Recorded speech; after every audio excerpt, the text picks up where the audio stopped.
The last thing I want to talk about in regards to Scrumban is what is the target organization? What organizations are utilizing Scrumban? There's really two types of organizations. Number one, the most common one that I see are organizations that adopt Agile. So they change from their waterfall or other framework into a structured framework such as Scrum. They utilize that framework for a number of years. They get very mature in it, very efficient with Scrum.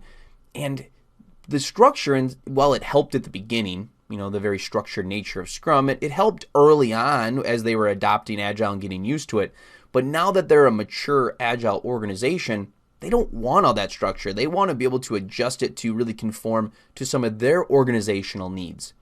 So some of these companies will make the decision that they want to go to Kanban. They want to move from Scrumban to a more unstructured framework such as Kanban.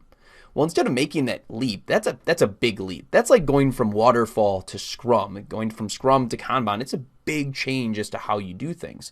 So what they'll do is they'll utilize Scrumban as a stepping stone, as a point to get to. Okay, let's get to Scrumban. Let's utilize that because that's taking some of the elements from Scrum, some of the familiar stuff, adding some of the unfamiliar stuff like the Kanban board and some of the other pieces, and really can utilize Scrumban then to keep them moving forward as they get comfortable there, as they deem fit. They can then move from Scrumban to Kanban. The other type of organization, it could be like a newer organization that wants some structure, but maybe their industry or their organization is very specialized, and it's created in a way to really help them be successful. And they can't adopt Scrum because they can't change the roles and everything of their whole organization, of all of their project teams to conform to the Scrum rules.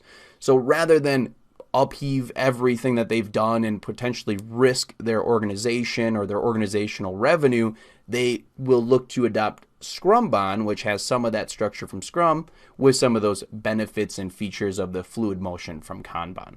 So those are the two main type of organizations that I've seen go to Scrumban, but really any type of organization that's going to Agile could utilize Scrumban and utilize it successfully to move their projects forward.